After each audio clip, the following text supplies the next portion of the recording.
मित्रों नमस्कार। मैं सुधीर श्रीवास्तव ज्योतिष अनुसंधान केंद्र में आपका स्वागत करता हूं। मित्रों, आप लोगों ने मेरे चैनल को अगर अभी तक सब्सक्राइब नहीं किया है तो जल्द सब्सक्राइब करें ताकि मेरे आने वाले नए एपिसोड और वीडियोस की सबसे पहले आपको जानकारी मिल पाए। ज्योतिषीय परिचर्चा में आज हम बात करेंगे शनि देव अगर कर्क लग्न में चौथे भाव में अगर अपनी उच्च राशि तुला राशि में स्थित होते हैं तो कैसा फल देंगे। मित्रों, कर्क लग्न में शनि देव को सप्तम भाव का स्वामित्व प्राप्त है और अष्टम भाव का स्वामित्व प्राप्त है। अगर कर्क लग्न की कुंडली में शनि देवता चौथे भाव में अपनी उच्च राशि तुला राशि में स्थित होते हैं तो शश योग का भी निर्माण करेंगे। तो अब यहाँ पे कुछ बातें महत्वपूर्ण है जानना। क्या यहाँ पे कर्क लग्न में बना हुआ शश योग एक अत्यंत शुभ फल देगा या नहीं देगा। कर्क लग्न में जैसा कि मैंने आपको बताया, कर्क लग्न में शनि देव को सप्तम भाव अष्टम भाव का स्वामित्व प्राप्त है। एक तो उनके पास केंद्र स्थान है सप्तम भाव, पर साथ ही साथ उनके पास एक त्रिक स्थान अष्टम भाव का भी स्वामित्व उनके पास है, जिसके चलते वो एक कर्क लगने के लिए मार्केश हो जाते हैं। और जो उनका फल रहता है वो बहुत कुछ हद तक उनकी प्लेसमेंट पर निर्भर करता है कि वो कैसा फल देंगे। अब अगर हम बात करते हैं कर्क लग्न की कुंडली में शनि देवता चौथे स्थान में अपनी उच्च राशि तुला राशि में स्थित होते हैं तो ये सस्योग का तो निर्माण करेगा। सब और वो सप्तम भाव के स्वामी होकर के केंद्र स्थान के स्वामी होकर के एक अशुभ ग्रह होने के नाते अगर केंद्र स्थान में ही बैठते हैं और अपनी उच्च राशि में तो ये तो बहुत अच्छी बात है। ध्यान दीजिएगा, कर्क लग्न की कुंडली में शनि देवता चौथे भाव में अपनी उच्च राशि तुला राशि में बैठने से सस्योग बनाएंगे, लेकिन उनके पास सप्तम भाव के साथ स्वामित्व के साथ साथ अष्टम भाव का भी स्वामित्व है। तो वो ऐसी अवस्था में कि वो एक मिला जुला फल आपको दे सकते हैं। तो अगर हम यहाँ पे ये कहेंगे चूंकि कर्क लगने के लिए शनिदेव मार्केश हो गए तो वो शशयोग का पूर्ण फल नहीं दे पाएंगे, तो ये कहना भी पूरी तरह से गलत होगा, क्योंकि वो अपनी उच्च राशि में स्थित हैं। लेकिन अब चूंकि सप्तम भाव को शनिदेव को सप्तम भाव का भी फल देना है और अष्टम भाव का भी फल देना है, तो जो चौथे स्थान पे उनकी अपनी उच्च राशि में तुला राशि में जो स्थिति है उस पे वो चूंकि वो केंद्र में स्थित है और केंद्र के स्वामी होकर केंद्र में स्थित है और अशुभ ग्रह हैं, तो ये तो एक शुभ स्थिति है। लेकिन साथ ही साथ उनके अंदर अष्टम भाव का जो स्वभाव गुण और जो भी जो चीजें हैं वो उसके अंदर समाहित है, तो जिसके चलते वो सहयोग का पूर्ण फल कर्क लग्न में चौथे भाव में अपनी उच्च राशि तुला राशि में नहीं दे पाएंगे। लेकिन फिर भी मान के चलिए कि 70 से 75% सस्योग का फल वह कर्क लग्न कुंडली में चौथे भाव में जो बनने वाला सस्योग है उसका वो फल देंगे। जातक के पास अच्छा घर मकान गाड़ी बंगला का सुख उसे प्राप्त हो सकता है। ये सारी चीजें उसको अपने जीवन में प्राप्त हो सकती है। लेकिन मित्रों, यहीं पे ध्यान देने वाली बात यह हो गई कि ये तो हमने प्लस फैक्टर की बात कर ली, अच्छी बातें कर ली शनिदेव को लेकर के कर्क लग्न में।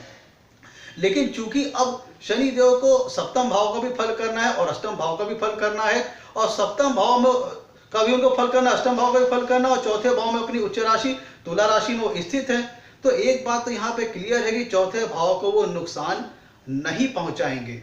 अलबत्ते जो उनको शशयोग का पूर्ण फल देना था वो, क्योंकि अब शनि देव के अंदर अष्टम भाव का फल भी समाहित है, जिसके चलते चतुर्थ भाव प्रभावित होगा और जो वह शशियोग का पूर्ण फल देते वो न दे करके मात्र 70 से 75% ही चौथे भाव में अपने शशियोग का फल वो देंगे। लेकिन अब ध्यान देने बात है कि शनिदेव जहां भी बैठेंगे उनके अंदर सप्तम भाव के गुणदोष भी समाहित रहेंगे और अष्टम भाव के भी गुणदोष स्वभाव भी समाहित रहेंगे। तो इसलिए यहाँ चौथे भाव में बनने वाले शशयोग में शनिदेव के सुफलों में कमी आ जाएगी, वो 70 से 75% मात्र रह जाएगा। अब हम बात करते हैं शनि देव को 3 दृष्टियां प्राप्त है। अब यहाँ पे देखने वाली बात यह है कि चूंकि शनि देव को 3 दृष्टियां प्राप्त है, एक होती है तीसरी, दूसरी होती है 7वीं और तीसरी होती है 10वीं। ध्यान दीजिएगा, शनि देव के कर्क लग्न में चौथे भाव में अपनी उच्च राशि तुला राशि में स्थित होने के कारण वो काफी बलवान हो जाते हैं, जिसके चलते सप्तम भाव काफी स्ट्रांग हो जाएगा और अष्टम भाव काफी स्ट्रांग हो जाएगा। और सप्तम भाव तो चलिए अच्छी बात है, केंद्र स्थान है, केंद्र स्थान का स्वामित्व उनके पास हुआ, लेकिन अष्टम भाव का भी उनके साथ स्वामित्व प्राप्त हो गया, जिसके चलते अंदर गुड हैबिट गुड कहें गुड थिंग्स और बैड थिंग्स दोनों चीजें आ गई। अब इसका मतलब यह हुआ कि शनि को दोनों भावों का फलित लेना है। तो अब अष्टम यहाँ पे मतलब यह हुआ कि सप्तम भाव तो स्ट्रांग हुआ ही हुआ, साथ में कुंडली का अष्टम भाव भी बहुत ज्यादा स्ट्रांग हो गया। तो अब शनि देव की जहां जहां भी दृष्टियां पड़ेंगी वहां पे सप्तम भाव का गुण दोष स्वभाव तो उसमें समाहित होगा। साथ में चूंकि अष्टम भाव भी बहुत ज्यादा स्ट्रांग हो गया, इसलिए जहां जहां भी उनकी दृष्टियां पड़ेंगी उसमें अष्टम भाव का भी गुण दोष स्वभाव समाहित होगा, जिसके चलते जहां जहां उनकी दृष्टियां पड़ेंगी वहां पर ऑब्स्टेकल्स आएंगे, बाधाएं आएंगी और दिक्कतें आएंगी, परेशानियां आएंगी। देखिए, कर्क लग्न कुंडली में चौथे भाव में शनिदेव अपनी उच्च राशि में है, इसलिए वो इस चौथे भाव का नुकसान नहीं करेंगे।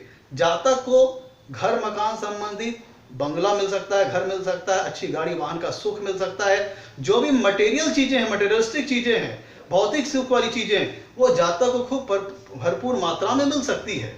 लेकिन ध्यान दीजिएगा, शनिदेव सेग्रीगेटिव और सेपरेटिव नेचर के प्लेनेट है, इसलिए यहाँ पे वो पारिवारिक खुशी बहुत ज्यादा नहीं देंगे, पारिवारिक हैप्पीनेस बहुत ज्यादा नहीं देंगे। वो देंगे क्या? मटेरियलिस्टिक हैप्पीनेस, भौतिक सुख वो जातक को बहुत ज्यादा देंगे। लेकिन अब शनिदेव की 3 दृष्टियां हो गई, तीसरी, सातवीं, 10वीं। शनिदेव की तीसरी दृष्टि पड़ी छठे भाव पे, शनिदेव की 7वीं दृष्टि पड़ी 10वें भाव पे, और शनिदेव की 10वीं दृष्टि पड़ी लग्न पर।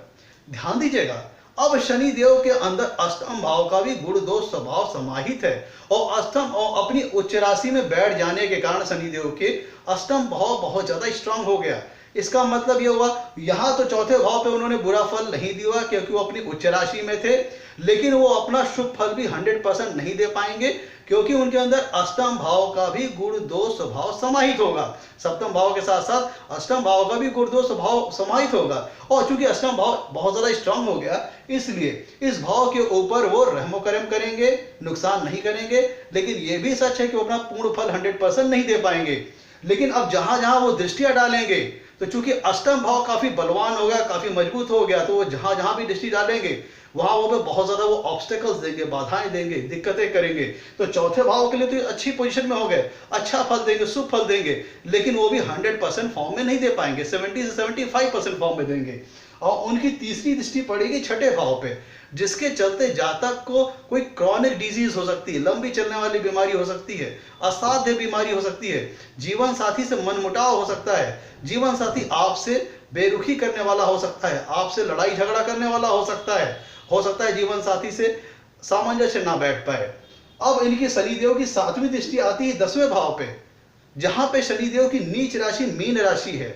तो अगर अब कुंडली में शनिदेव अपनी उच्च, ध्यान दीजिएगा, शनिदेव की 7वीं दृष्टि आ रही है 10वें भाव में, जहां पे मेष राशि है, और ये शनिदेव की नीच राशि है। ध्यान दीजिएगा, मेष राशि शनिदेव की नीच राशि है।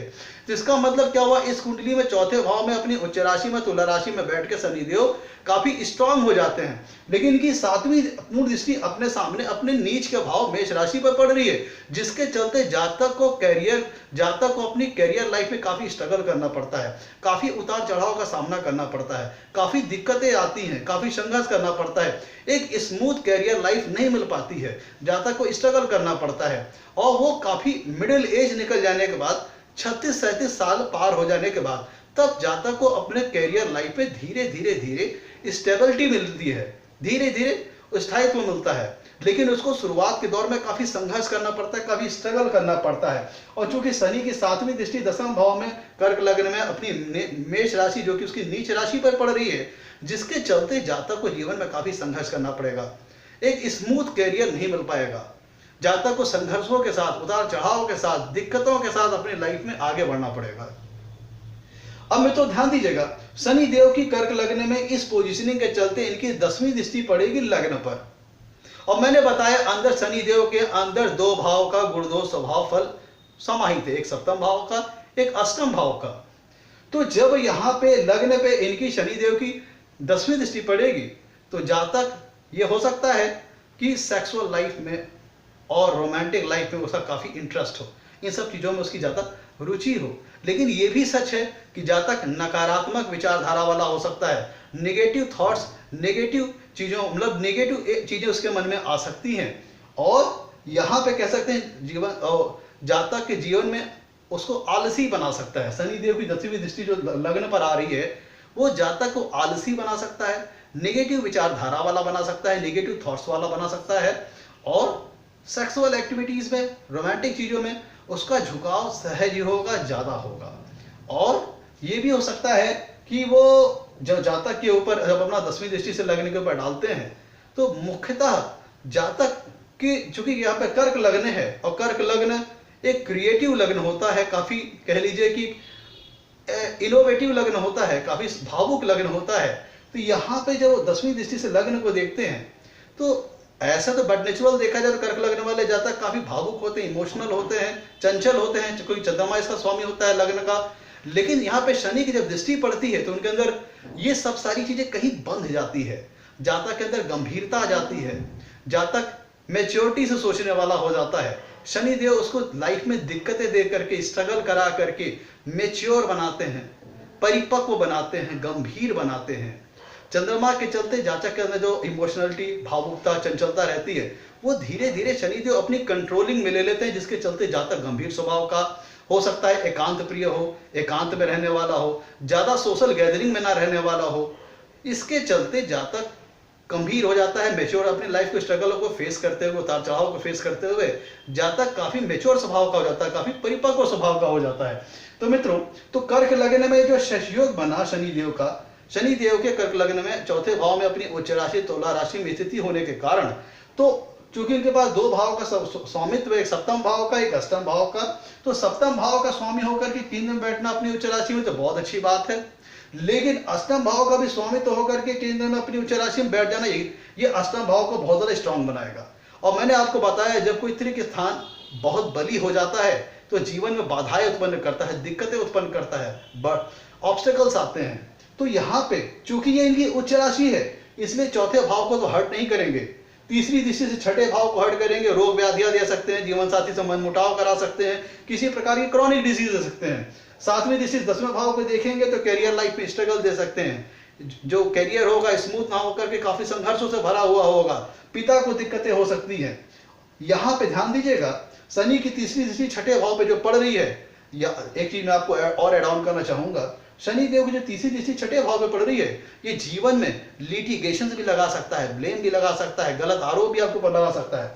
और शनि देव की 10वीं दृष्टि जो लग्न के ऊपर आ रहा है, जातक को आलसी बना सकता है, स्ट्रगल करा करा के गंभीर और मेच्योर बना सकते हैं, जातक एकांत प्रिय हो सकता है, चंचलता जो उसका जो नेचुरल नेचर है कर्क लग्न का, चंचलता, क्रिएटिविटी, वो सब कहीं खो जाती है, जातक काफी गंभीर हो जाता है, काफी मेच्योर हो जाता है।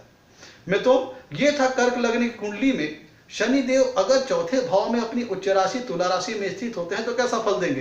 कंक्लूजन ये निकलता है मित्रों कि कर्क लग्न की कुंडली में चौथे भाव में स्थिति होने के कारण वो सतयोग का निर्माण करते हैं, लेकिन चूंकि अष्टम भाव का भी स्वामित्व उनके पास है सप्तम भाव के साथ साथ, तो वो चौथे भाव को तो वो रहमो करम करेंगे क्योंकि उनकी उच्च राशि चौथे भाव को हर्ट नहीं करेंगे, मटेरियलिस्टिक हैप्पीनेस देंगे, लेकिन पारिवारिक हैप्पीनेस ज्यादा नहीं देंगे क्योंकि वो एक सेपरेटिव और सेग्रीगेटिव नेचर के प्लैनेट है।